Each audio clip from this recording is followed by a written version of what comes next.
Hey, are you looking for even more ways to waste time online? I got you covered. It's time for my top 10 big name YouTubers. YouTubers 2021 edition. I follow a lot of YouTubers, both big and small, different content, different formats. They all got something in common. I follow them. I tend to break YouTubers into 4 tiers.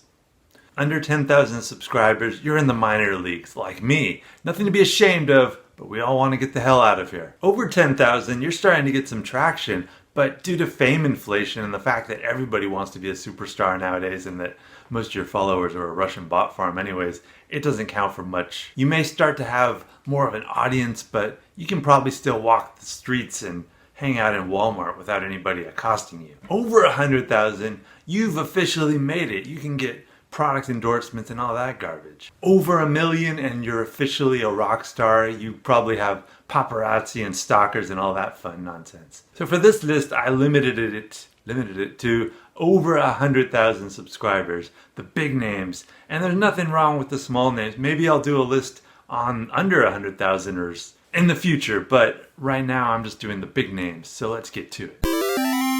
And another qualifier for this list is you gotta be releasing stuff regularly. You can't just be an irregular person, like maybe you're a celebrity that every now and then you drop a video or something, but I'm limiting it to people that are, clearly working on content for the most part all the time. I do make one exception in this list and I'll explain why when I get there. Wait for it. Coming in at number 10 is that exception I was talking about. You didn't have to wait very long.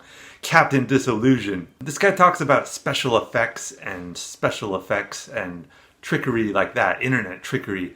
It's very highly, probably the most sophisticated production values of a YouTube channel that I know of. The guy doesn't always have the greatest charisma, not like me, but he clearly puts a lot of work into his videos, and this is the reason I allow him on the list is because sometimes 3 months will pass between videos, but you can tell that he was working on like a really complicated special effect or something floating in the air like an eyeball. It's an interesting channel. It's not something I would want to watch all the time, but I do find it, when I discovered it, I was impressed, and I think you might find it kind of neat. Next one, number 9, The Kitchen and Jorn Show. This is a recent channel, but these guys were on BuzzFeed before, and they're just these, they do cooking related stuff and other stuff. I'm hoping they'll kind of break away from that. I like their personalities. They have pretty good chemistry together, and they've taught me a lot. I think all these channels teach me a lot about things possibilities for my own channel. So that's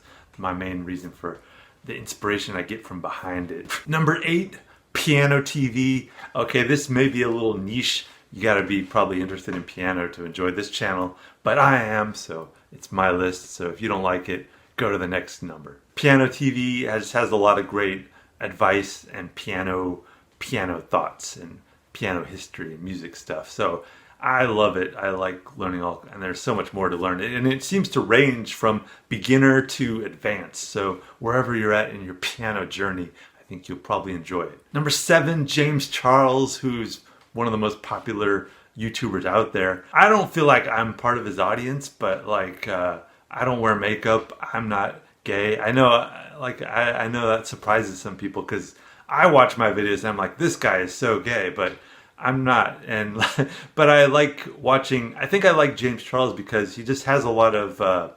It's what I notice about what people enjoy in videos is not necessarily the content, but the energy of the person and what they're delivering. Actually, I do have an interest kind of in facial paint, but I've never really messed with it. So maybe in the future I can do something like that.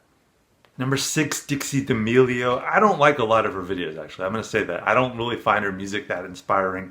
I don't find just anything that's feels like a little staged doesn't really interest me. But what I like is the interviews that she does on her quote-unquote Dixie D'Amelio show. It just feels like the most authentic, although even that feels largely staged. But I just enjoy seeing what young people are interested in and how they relate to each other and talk. I'm like an alien observer. Number 5, Curiosamente, a Spanish channel. And if you're not studying Spanish, maybe this isn't the channel for you. But again, it's my list. I am studying Spanish, and I love it. They talk so slowly and clearly, but they also talk about interesting topics like science and history. So I love it.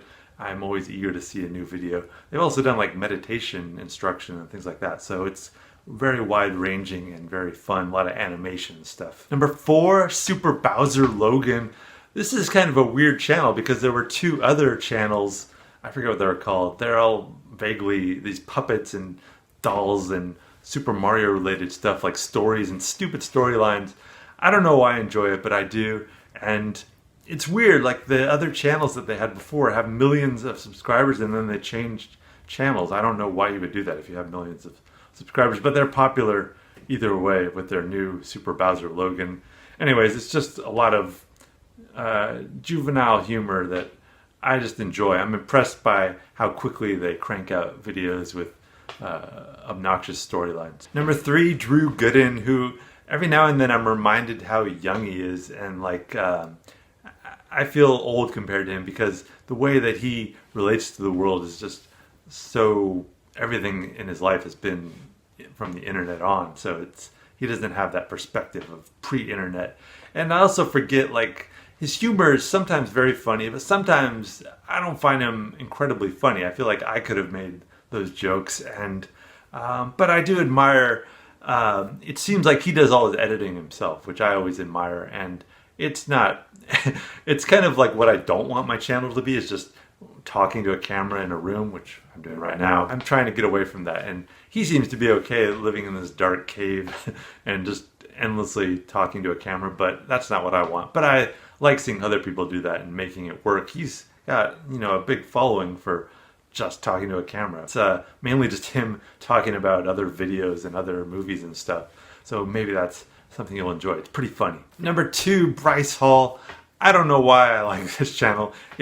There's so many things about it. It's like what MTV was in the 90s. It's just like teenagers, or not, I don't know if they're not, he's not a teenager now, he's 21. It's just like this kind of jock humor, and it's very commercial. Like they're always branding and all this crappy energy drinks and merchandise and stuff that I despise. But what I like about it is the editing. It has probably the most, I forget who does his editing. He has a few, I think, people. But the editing is a lot of work, and it is very impressive. I also like the format in which they don't even explain scenarios. They just begin the story and just dive into it. I just like that energy, and just characters walk in and introduce and disappear without explanation.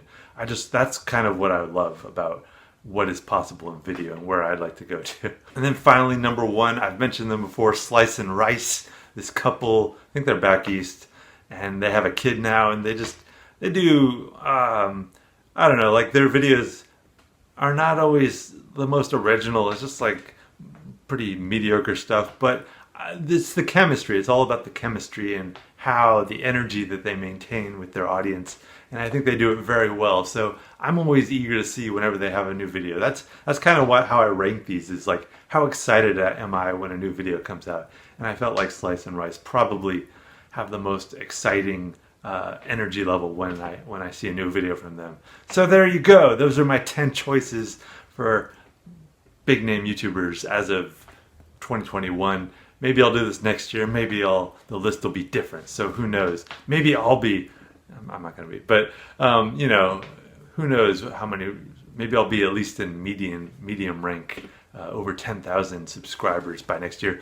The only way that I can get there is by people subscribing. So maybe if you're not subscribed, you can just press that subscribe button. That's all you have to do, is just press it, and you'll make me smile just by pressing it. And I'll smile if you just press it.